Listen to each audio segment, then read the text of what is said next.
Hello and good afternoon. As much of the Western world has united to punish Russia over its unreasonable invasion of Ukraine, as it puts India has recently come under the spotlight for refusing to formally condemn Russian President Vladimir Putin's action.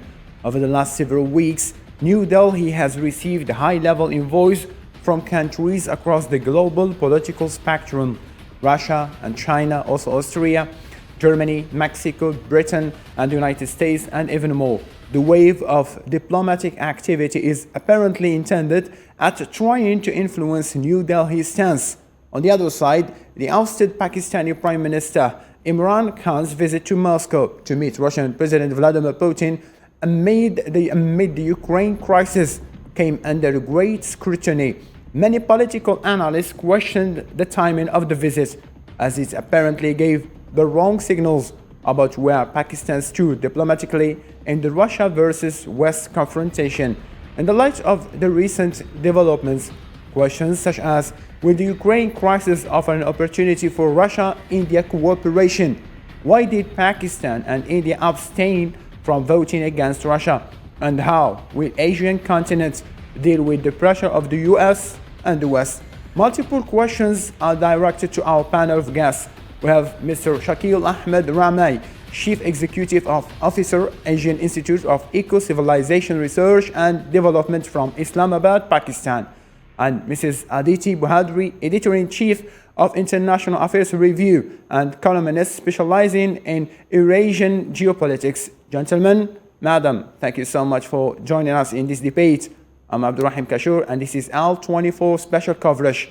This show begins right after this break.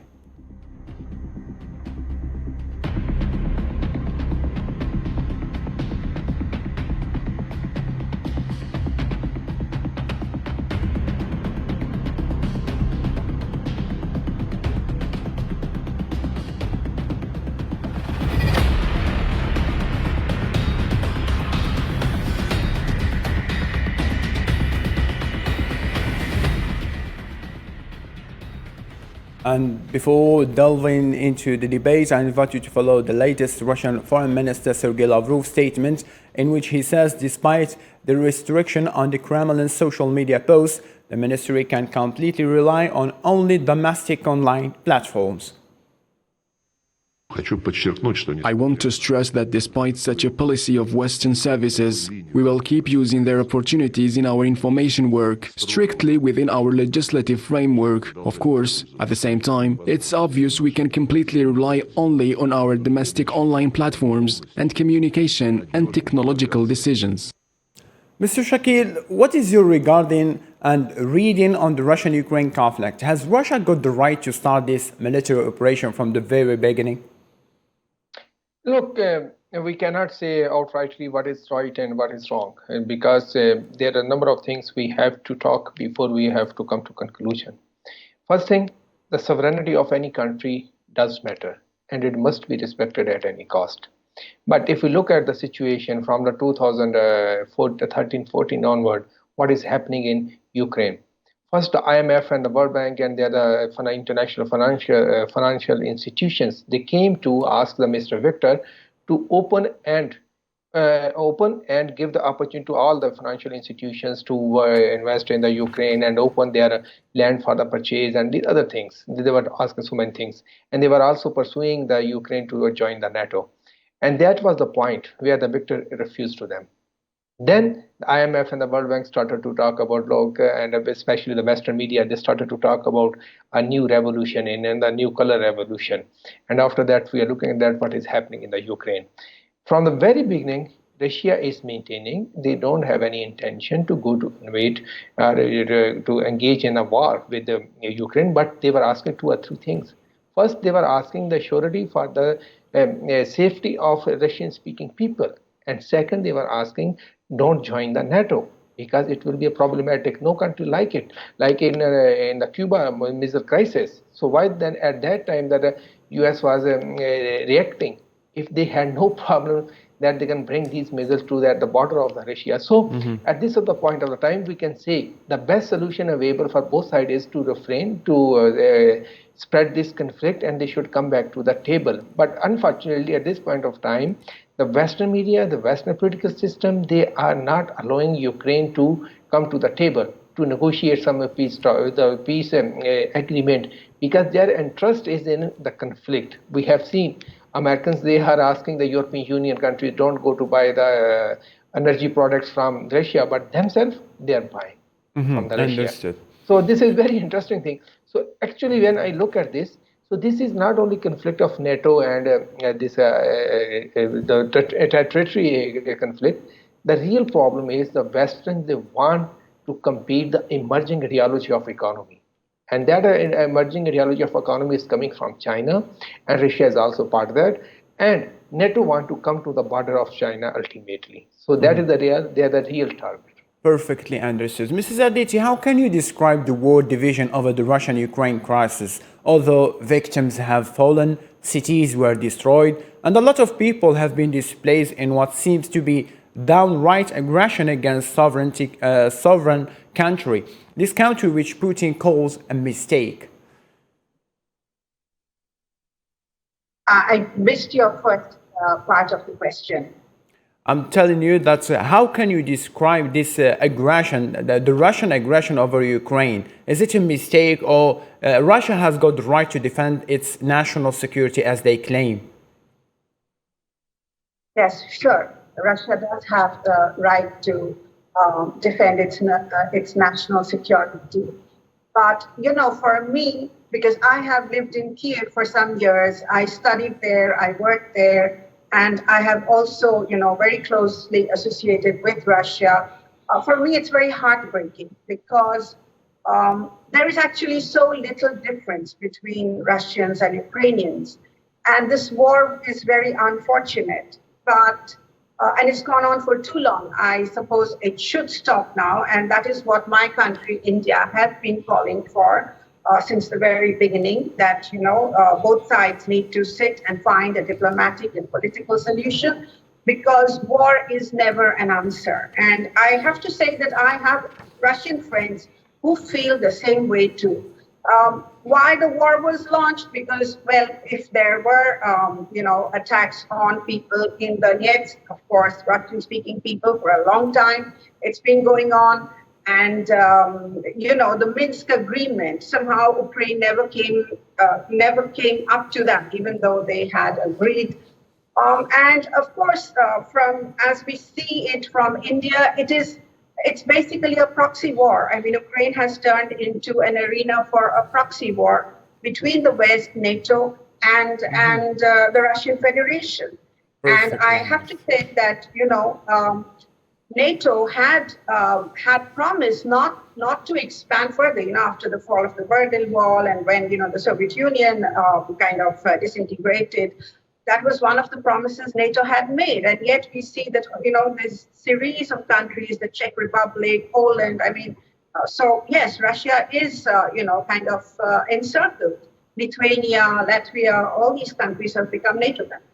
Understood. This is a really strong statement from your part, Mrs. Aditi. Mr. Chakil, do you really agree with what Mrs. Aditi is saying, that it's not Ukraine against Russia, but rather the West against Russia, NATO against Russia, and they are using Ukraine as a proxy?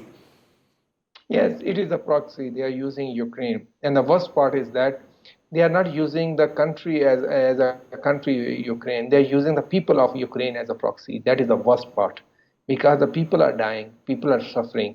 But West, they are just be happy to go and quote the number of the people, how many people have been died, or we are doing the great service. What service you are doing? You are facilitating to kill the people. By one way or another way, you are providing them the weapons, go to the war and fight and die. So this is not the way. This is a proxy. But their objective is not only Russia. Their real objective is China. If we look at Western countries, especially US and the some European Union countries, they are openly opposing China, Belt and Road Initiative. They are opposing every initiative which China is taking for the development. So they are thinking to bringing this war to the Central Asia and Eurasia region, so they can put a check on the economic rise of the China.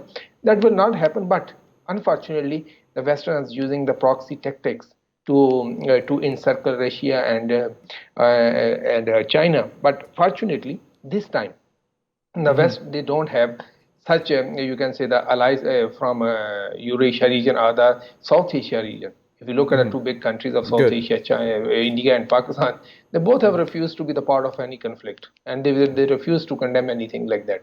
Perfectly understood. Now, moving on to the second point of our discussion. In an hour-long video call between US President Joe Biden and the Indian Prime Minister Narendra Modi, both leaders discussed the growing international concern over the conflict in Ukraine following the last massacre that happened in the country. More in this report. The conflict in Ukraine continues to take an important share during the meetings of world leaders. US President Joe Biden met virtually with the Indian Prime Minister Narendra Modi. 48 days after its beginning, India refuses to condemn the Russian military operation in Ukraine. I spoke on the phone several times to the presidents of Ukraine and Russia. I not only appealed for peace, but I also suggested that there will be direct talks between President Putin and the President of Ukraine. Given the current circumstances, Ukraine now plays a central role in the global security order.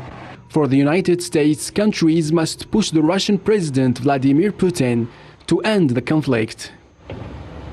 In our judgment, it is important that all countries, especially those with leverage, press Putin to end the war. The question of India's energy purchases from Russia was discussed in the 4th +2+ dialogue between India and the United States.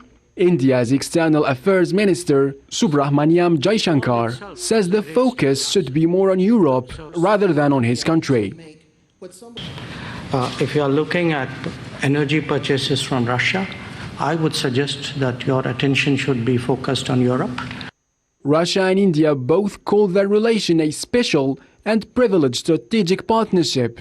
India is the second largest market for the Russian defense industry. The two countries set a target of reaching $30 billion in bilateral trade by 2025. This is a DJ answer direct question. Will India give in and lie down for the US? Russia applied over the countries that have abstained to vote against Russia condemnation, or India's interest works with neutrality and kind of more toward the Russian cooperation? Yes, well, till now it's been neutrality and more towards cooperation with, it's not even cooperation with Russia, because you just showed the clip where, you know, there is pressure on India to scale down its, purchases of oil and gas. But it's a fraction compared to what the EU countries are buying, and they have not stopped buying as yet. I was just reading that they have just, agreed to stop buying from August coal purchases from Russia. So it is kind of, we don't understand what is the point, what is driving this. If they are buying it themselves and they want India, a poorer country, which has suffered tremendously because of, the COVID crisis, the COVID pandemic over the last 2 years, and we are buying far, far less than they are. But, the threat of sanctions on India has not begun now. They have been there at least for the last 3-4 years since when India announced that it would purchase the S-400 Triumph missile defense system from Russia. And since then, the sanctions are not in place. We don't know whether they will be ultimately. But the U.S. has time and again made known that it is not in favor of this purchase. And maybe, Turkey was sanctioned. There is the threat of that, the CATSA, the countering adversaries of, America's adversaries, that those sanctions. So this was much before the war in Ukraine broke down. But yes, as I said, that the war is heartbreaking, and it has gone on for more than a month now. And if it continues to go, on for much longer, and the optics and they are not very flattering. They are very from the humanitarian point of view. It is hard. Understood. And India does want, India has sent humanitarian aid also to Ukraine, and we would like to see the war end as soon as possible. Quite understood. India is still neutral. Mr. Shakil, reports mentioned that Pakistani Prime Minister Imran Khan was removed from his position due to his kind of involvement with the Russian sphere, and the US managed to take him down after his last statement last month when he said Western leaders treated Pakistan as the slaves, whether they say we will do.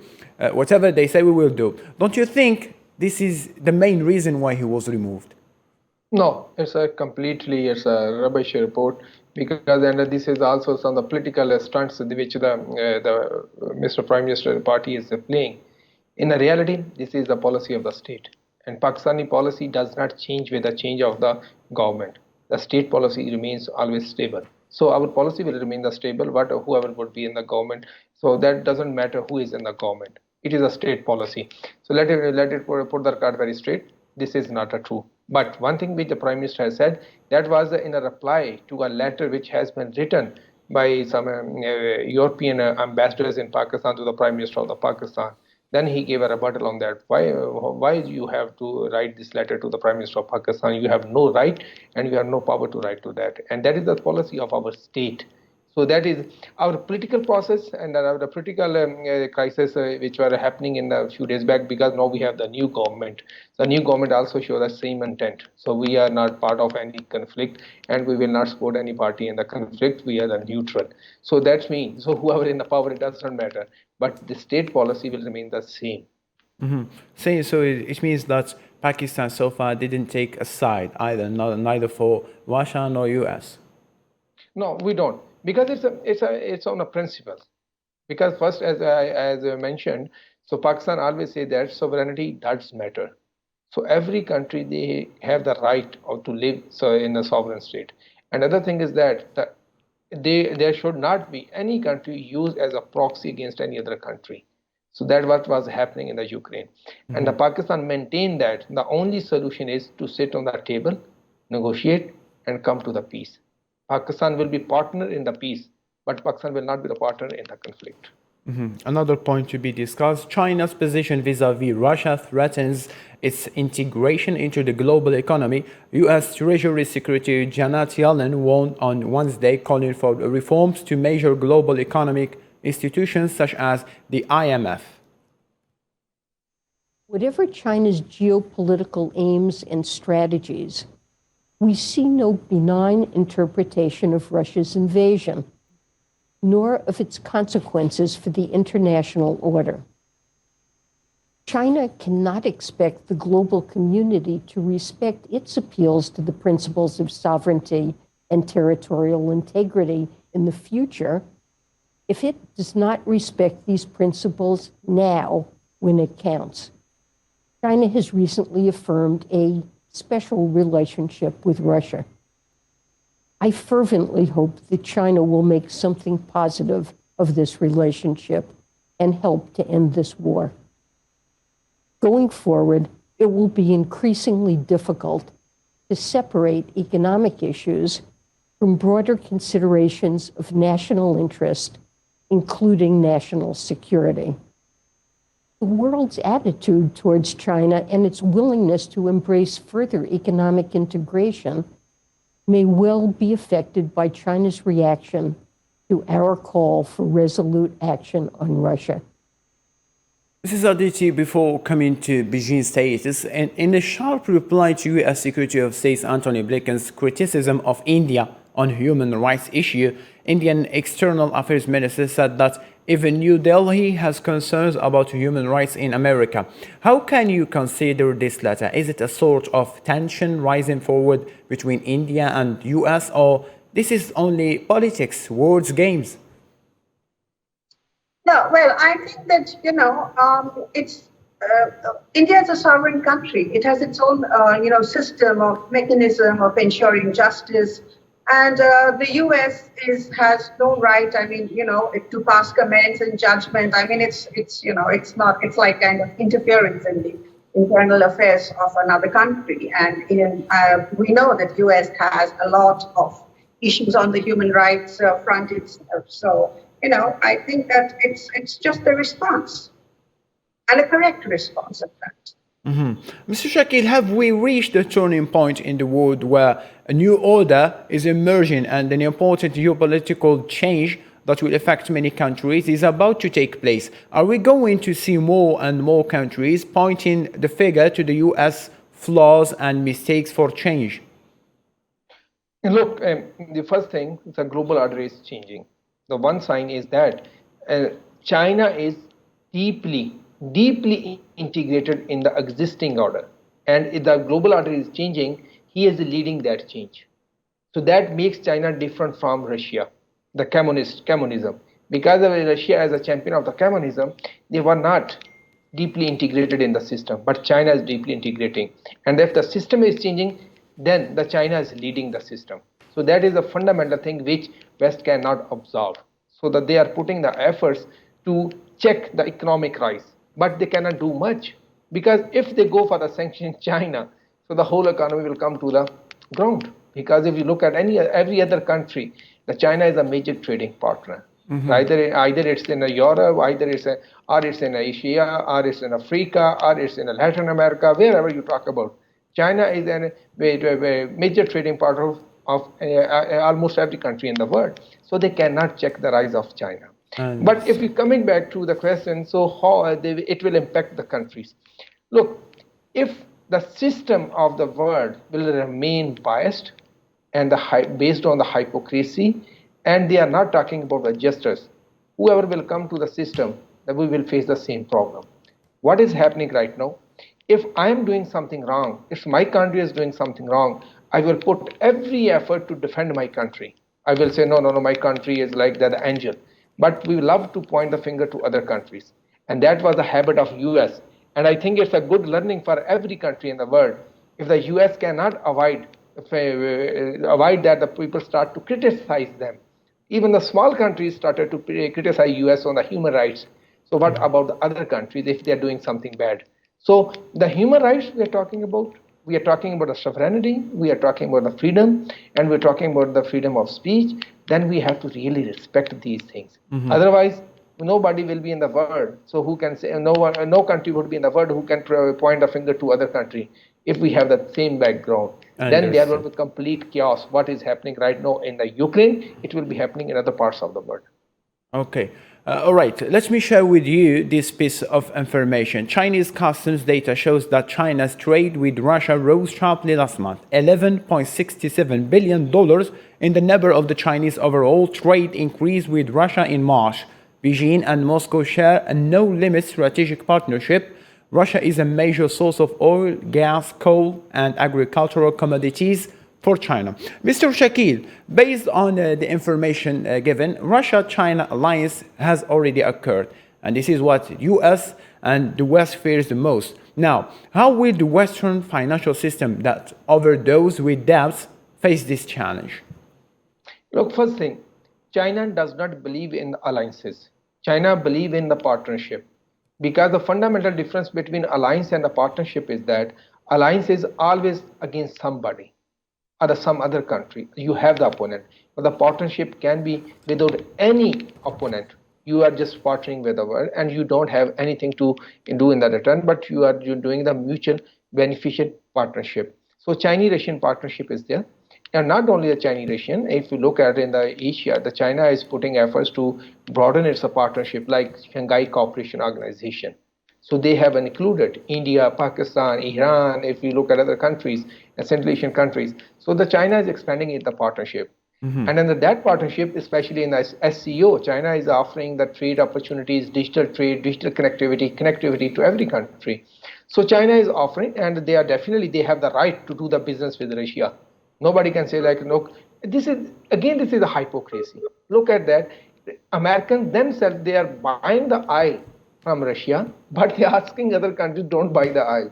So that is a real hypocrisy. One thing, and second thing, on the international financial system, I think the fundamental problem right now the world is facing, that is the financial sector. The financial sector, the power which the European country, which the West has enjoyed in the financial sector, that is a real problem. If you look at that at this point of the time, so 25% of financial transactions are being routed through UK, the city of London, if you look at that. And 19% are routed to the USA, and the control of IMF and the World Bank on the international financial system. Perfectly. And from 2010 onwards, so there the Chinese demand is to go, Chinese and other countries like India and Brazil, Russia and other countries, they were asking to reform Bretton Woods institutions, including IMF, World Bank and the United Nations institutions. But West is not. Because if they go for the reform in the IMF, the formula to calculate the voting rights for every country is based on the GDP and their trade and their other the one or two indicators. So China will gain the more votes. That will change the dynamics in the voting system of IMF and the World Bank and other financial institutions. That means the West will not have the same, you can say, influence on the global financial sector which they are enjoying right now.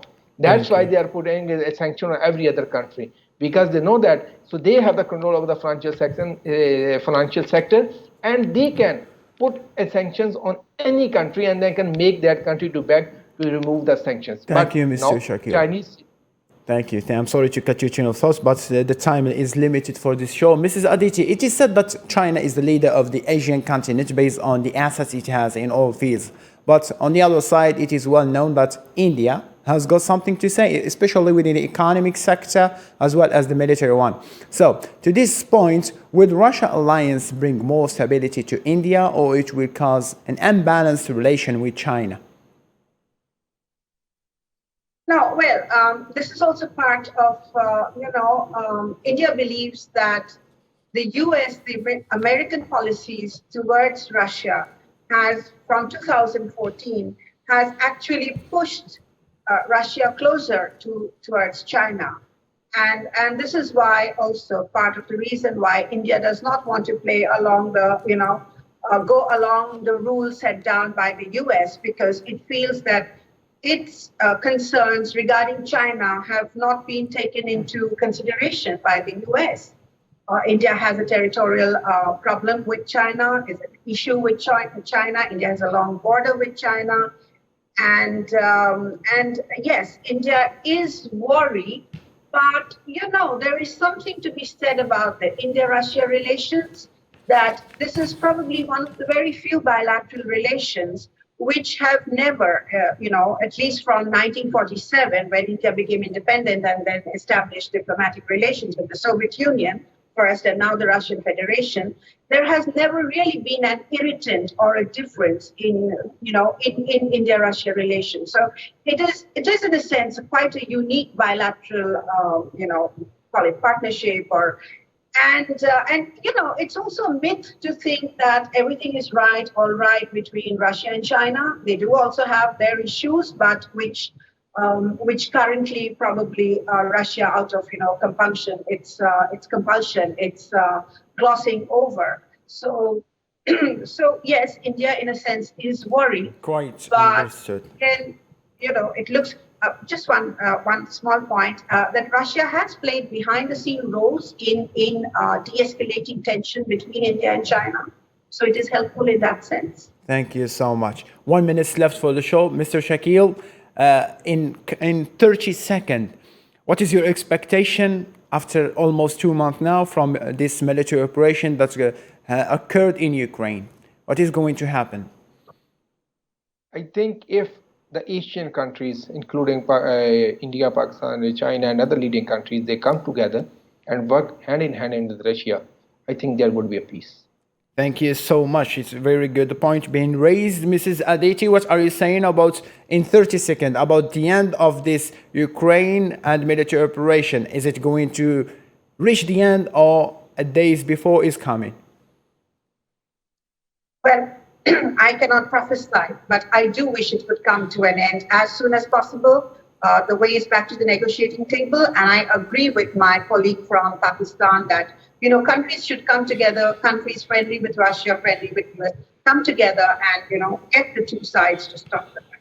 Thank you so much. With this, our special coverage draws to an end. Thank you, dear guests, for this vivid discussion. Mr. Shakil, Mrs. Aditi, thank you so much for your presence. Thank you so much, dear viewers, for keeping it here with us in L24 News. Bye for now.